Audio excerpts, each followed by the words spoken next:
Madame, mademoiselle, monsieur, bonjour et bienvenue dans les studios Catobel où je suis heureux aujourd'hui d'accueillir Monseigneur Jean-Luc Hutzin, évêque auxiliaire pour le Brabant wallon. Monseigneur, bonjour. Bonjour. Nous sommes au début de l'année académique qui vient de recommencer. Le projet pastoral pour le Brabant wallon, en quoi consistera-t-il pour cette année ?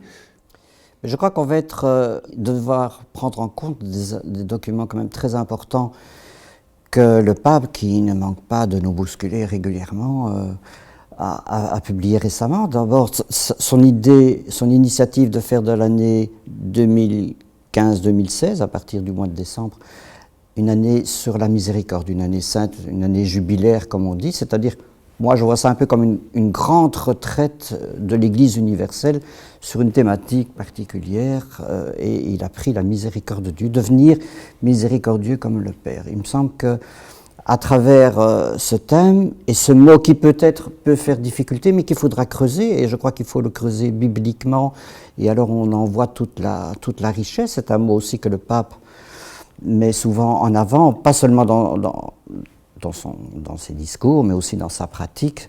Je crois que ça va devoir nous inspirer fortement comme Église. Comment être une Église qui annonce le Christ, mais dans une attitude et dans un souci de cette bienveillance du Père, tel qu'on le voit dans les paraboles du Fils prodigue, de la brebis perdue. Je crois que ça doit nous inspirer comme Église, comment nous situer pastoralement et de façon missionnaire, comme une Église qui reflète cette bonté, cette miséricorde du Père, qui n'est pas du n'importe quoi, qui n'est pas quelque chose d'une sorte de sensiblerie ou bien d'un regard un petit peu supérieur sur la pauvreté ou la misère, mais qui est cette solidarité avec le plus pauvre et qui, comment, pas simplement en être ému, mais aussi mettre en place les conditions et les situations pour qu'il grandisse et pour qu'il soit relevé dans sa dignité, en sachant que nous avons tous besoin de cette miséricorde, vu nos faiblesses et nos contradictions personnelles aussi. Donc ça, c'est pour l'année de la miséricorde qui commencera, comme on l'avait dit, au mois de décembre. Il y a eu le document qui est paru il y a déjà quelques semaines maintenant, Laudato Si, cette encyclique. Comment est-ce que vous allez intégrer cette encyclique dans votre année pastorale ? Je crois que nous avons tous intérêt, qu'on soit des équipes, des groupes, des mouvements, à lire vraiment attentivement cette encyclique. Elle est très pédagogique, elle est dans un langage très simple, mais elle va aussi très loin. C'est ce que j'apprécie dans ce texte, c'est qu'il ne moralise pas, il ne fait pas de l'éthique d'abord, il essaye de nous rejoindre dans notre cohérence de chrétiens. Il fait une relecture biblique du rapport à la création et de ce que c'est que nous-mêmes être créatures dans un monde solidaire, dans un monde de justice.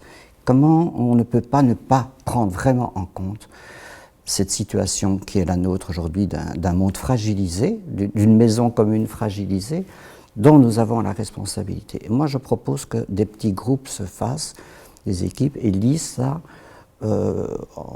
partie par partie pendant l'année.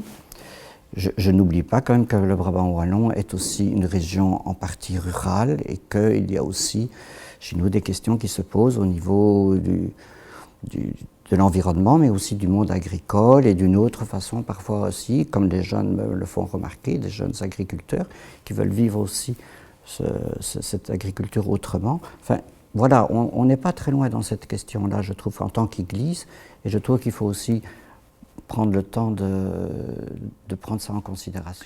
Dans cette encyclique, justement, le pape François invite à une véritable conversion écologique. Oui. Donc, au-delà de la lecture dans ces différents groupes, est-ce que vous souhaitez que quelque part cette lecture aboutisse aussi à des changements de vie, des changements d'habitude pour protéger cette planète qui nous a été confiée ? C'est-à-dire que le texte est assez clair là-dessus et il mène tout droit. Nous devons encore réfléchir sur la manière dont on pourrait s'y prendre pour que ça débouche vraiment sur un changement des cœurs et des changements des vies. Oui. Et je crois que nous-mêmes, mais ça c'est déjà entamé, je crois, comme institution ecclésiale, ça nous met aussi en question sur la façon de concevoir nos habitats, la gestion de l'environnement, pour nous aussi dans notre vie concrète comme institution ecclésiale. Donc on a l'année de la miséricorde, la réflexion à partir de l'encyclique Laudato Si. Autre projet pastoral? C'est-à-dire qu'il va y avoir, à partir du 4 octobre, le deuxième synode sur la famille. Là aussi, je crois qu'on va être très rapidement amené à nous interroger sur comment allons-nous, dans la cohérence de ce qui va être dit et aussi de ce que le pape va décider dans le texte final qui lui revient, comment repenser, faire grandir, déployer notre pastorale familiale. Et donc, l'équipe responsable, qui est une équipe qui va changer, l'ancienne est arrivée en fin de mandat, une nouvelle va se mettre en place en partie. Et donc là, on aura quand même un gros travail à faire sur la question de notre rapport pastoral aux familles, à la préparation du mariage, au soutien des couples, mais aussi aux personnes qui sont en difficulté et en souffrance dans ces questions. Comment allons-nous être davantage à l'écoute et les aider dans tout ce qu'ils vivent? Et là, je crois que le synode va inévitablement nous donner toute une série d'indications et de points de référence. Donc là, ce sont un petit peu, chaque fois on voit bien l'année de la miséricorde, on voit Laudato Si, le synode, donc ça c'est un souffle qui vient du haut. Est-ce que vous allez aussi avoir dans votre projet pastoral la poursuite de chantiers que vous avez entamés dans le cadre du Brabant wallon? Oui, c'est un souffle qui vient du haut, mais enfin, il est très aussi déjà porté par plein d'instances. Je faisais d'ailleurs remarquer que le pape cite énormément de lettres d'évêques du monde entier, ce qui montre qu'il relaie en fait des choses qui étaient déjà bien lancées et pas toujours écoutées. Mais bon, alors au Brabant wallon, on a mené des grands chantiers au niveau des unités pastorales, des collaborations de paroisses sur des projets, sur le renouveau de la catéchèse qui est assez important comme autre regard sur la catéchèse, la création de groupes et de pôles jeunes pour les plus 12. On ne va pas relancer un nouveau chantier. Je crois qu'on a maintenant vraiment, même si c'est toujours passionnant de lancer des chantiers et d'être créatif comme ça sur de nouveaux sujets, mais je crois qu'on doit un peu y renoncer parce qu'il faut vraiment poser les fondations, approfondir ce qu'on a mis en route là, qui est bien en route, et je remercie tous ceux qui ont pris ça à cœur et qui se sont lancés dans ces chantiers, effectivement. Mais il y a maintenant à approfondir, à prendre du recul, à analyser ce qu'on fait, l'améliorer encore, et puis aussi parfois convaincre ceux qui restent un petit peu dubitatifs ou hésitants. Et donc voilà, on va approfondir ces trois dimensions. Et il y a de quoi faire. Alors, l'actualité, évidemment, elle est bien là, elle est bien présente en ce début de rentrée pastorale, c'est toute la crise des migrants. Alors, au Brabant wallon, comment est-ce que vous pensez pouvoir accompagner la réalité de ces gens qui fuient leur pays? Alors, j'étais vraiment heureusement surpris, et je l'ai dit dans ma lettre, que je remerciais déjà tous ceux qui avaient pris au vol l'interpellation de Caritas et des évêques, relayés par les évêques, pour accueillir des familles de réfugiés.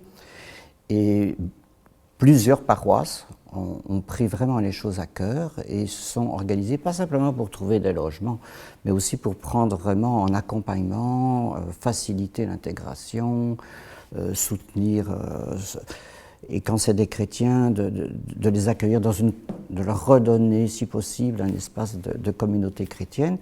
Et donc, plusieurs paroisses sont déjà lancées là-dessus. Il y a un monastère aussi qui va dans ce sens-là.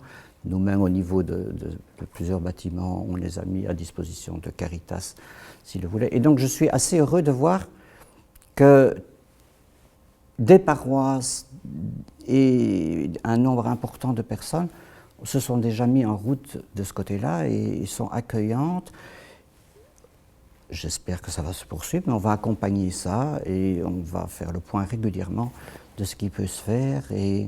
Mais voilà, j'encourage vraiment parce que c'est aussi en partie aller à contre-courant d'une certaine opinion public. Et je crois que la qualité avec laquelle on fera cet accueil peut aussi apaiser et montrer que voilà, c'est aussi finalement peut-être c'est une chance, en tout cas c'est une chance pour eux, mais ça sera peut-être aussi une chance pour nous que de vivre bien cet accueil. Très belle rentrée pastorale à vous, Monseigneur Hutsin, et merci d'avoir accepté de passer par ce studio Catobel. Nous arrivons déjà au terme de cette rencontre. Merci d'être resté avec nous. Une très belle journée à chacune et chacun d'entre vous.